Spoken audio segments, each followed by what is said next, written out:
Designs at 11:45. Also on today's show, as hundreds of people flock to Britain's beaches and parks, do you know someone who's been breaking lockdown rules? Well, maybe a close family member has been ignoring government guidance, or perhaps you've fallen out with a friend because you've been sticking to the rules and they haven't. Well, Vanessa Feltz will be taking your calls on that in today's phone-in, so give us a call for free on 08000 30 40 44 or download our free This Morning app and click Get Involved.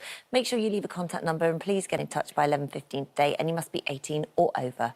Before that, dentists are warning that patients are being left in extreme pain and in urgent need of treatment as emergency facilities are overwhelmed by high demand during lockdown. It's led to a worrying rise in patients resorting to dangerous DIY procedures, just like our next guest, Faye Raywood, who attempted to pull her own tooth using a pair of pliers after being denied an emergency appointment. Well, she's joining us now alongside Dr Monik Vasant. Good morning to both of you.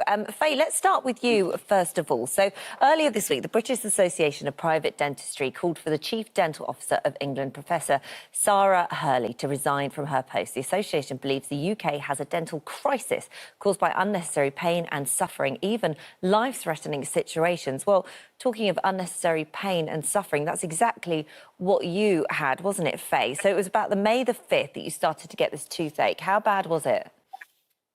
It was, the pain was horrendous. I'd say it was worse than childbirth. It was a searing pain up the side of my face. I couldn't imagine a worse pain. What had happened? I had a large filling that had come out of my tooth, and the filling was the majority of the inside of the tooth, which just left a hollow shell. The tooth went on to crack, and that's when the pain started to take hold. Oh, God, it sounds awful. And you were prescribed antibiotics, weren't you? But the pain just got worse.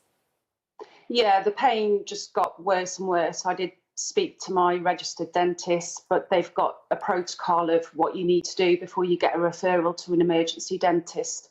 I also rang 111 and they referred me back to my registered dentist to be triaged. So there was no way you could get in to see anyone? Not at that point. He said he's made referrals for other patients and they've been rejected. It was only the most serious of cases that they would consider. So those with a temperature or those that were unable to breathe. So this is May the 5th, as Holly said. May the 5th you wake up in this agony, and anyone who has had toothache will know that that really is, it's debilitating. It hurts so much. May the 11th was when you took matters into your own hands. So from the 5th to the 11th, you are suffering this pain. Yeah. I was trying to sort of bear with it because obviously I knew what the situation would be with the dentist during lockdown. So I looked online for fillers and I went to the pharmacy to see if I could fill the filling myself. This was obviously before it cracked. But the pharmacist said that, we've had 4 or 5 people in every single day asking for these fillers and they had none in stock because everyone's doing their home dentistry. I mean, it's crazy, isn't it? So home dentistry is exactly what you did. You took things into your own hands. It's the word attempted to pull out your own tooth that I can't bear. What did you do? Just describe what you did.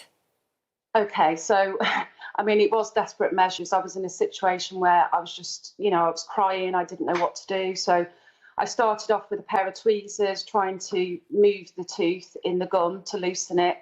And then I got my husband's pliers and tried to remove it myself. Oh, my gosh, Faye, what are you doing? It was just, I just wanted that relief. I know, and that because you were in so much pain, like you were desperate. That's what you did. In the Wild West, they'd give you like a shot of bourbon or something. I mean, there was no numbing whatsoever. No, but that's why I had to do it in stages. So I'd do it for, say, 5 minutes and then the pain would get too much. So then I'd have to pause and then restart again. But it was a fruitless mission anyway, because it just wasn't budging, yeah. So that was that you had to decide then that was it. You were going to give up. Yeah, and hence the video. I posted that on Facebook, just sort of identifying the situation that I was in and that I shouldn't be in, and that I've gone to barbaric measures to try and relieve my pain. And thereafter, I did ring more dentists, in desperation to see someone. And you eventually did. I did, yeah. And they took it out?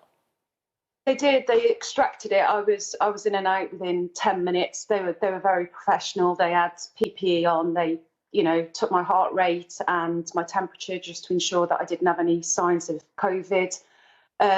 Yeah, it was really good, and the relief was immediate. Obviously, when they put the injections in for the anaesthetic, the pain just went, and I was a completely different person. I almost feel the relief on your behalf there, the fact that it was gone. All right, thank you. Let's talk now to Molly, because one of the things to take away from that, we'll get into trying to get appointments and whether or not dentists should be open in just a second, but that was a perfectly good tooth that came out. So how many teeth are we losing now up and down the country because extraction is the first option?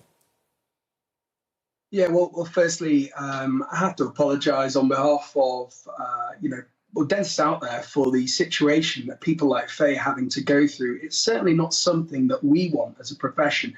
You know, we signed up to help people. We signed up to provide certain levels of care. And it's absolutely disgraceful that people are having to take matters into their own hands.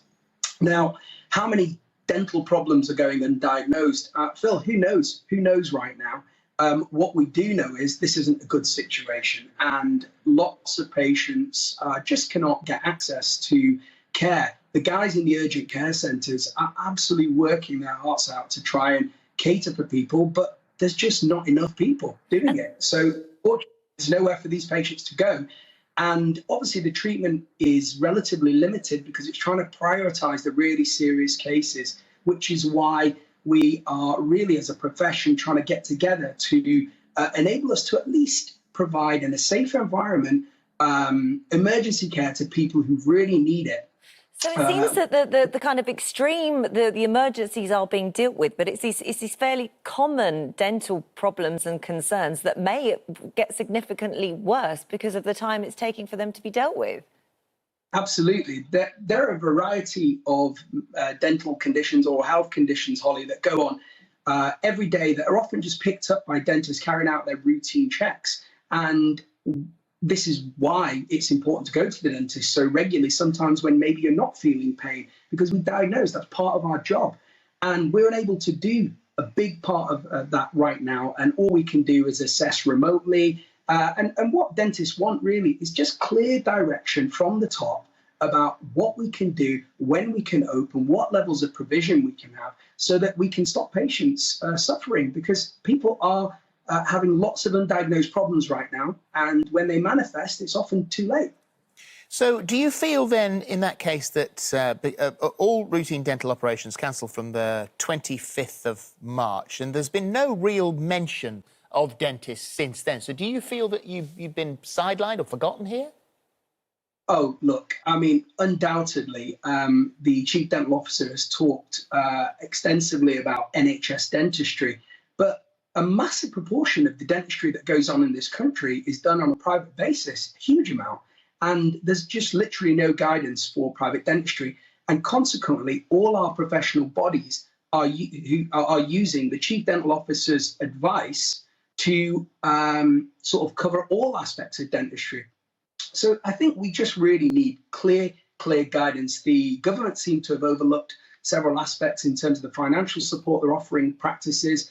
But nevertheless, that's a sideline. The biggest thing here is that when we've got patients in pain ringing us every day, especially in private practice, there is nowhere to send these patients. Can I ask you then, when you see Faye, who's pulling out her own tooth, I mean, how dangerous is that people are resorting to at-home dentistry as severe as that? Yeah, terrible, absolutely terrible. Look, dentistry is a difficult trade to get into in the first place. It takes years and years of studying, of mentoring, to go and learn how to do this. And even then, sometimes teeth can't be taken out and have to be referred in. So absolutely, I must stress, please do not try and take your own teeth out. Please try and ring whoever you can to get advice, because ultimately, sometimes a relatively straightforward extraction can turn into an absolute mess and can potentially put lives at risk. So it's really important that these things are done in the right environment. But you don't blame people when they're in terrible pain and they've got no other option. So we need to find that solution, and all we can do is press and press the government and the bodies to just make sure they give us a clear pathway to return to work in a safe way. The Chief Dental Officer for England, Sarah Hurley, comes under the umbrella of NHS England, so that's where this right of reply has come from. And they said as soon as Public Health England and the Chief Medical Officer advise it is appropriate, routine dentistry will be able to restart. In the meantime, 500 urgent dental care hubs are available across the country for those who need their care. And as I think you've said, you know, they are certainly getting better. But from a dentist's point of view, you'd like to go back to work now, would you? Well, there's certain aspects. Look, at the end of the day, we're still in phase 2 of lockdown, so I don't think anybody's saying let's go back to absolute normality. But we should be at least able, if we've got the PPE and the exact setup that they've got in urgent care centres, what is the problem with us being able to care for our own patients? When we look now, there are so many strategies in place. A dental surgery is already probably one of the cleanest, most heavily regulated environments out there after an operating theatre in a hospital. So we've been dealing with infectious diseases for years. And in fairness, there are lots of easy things that we're already doing that can quite easily prevent infections getting to patients and passing things on. And people are working already in the background on strategies that we can employ once we get back in practice. And they're not difficult. They're not things that we're not already doing. Some things we just have to maybe do slightly differently. But we're able to do this.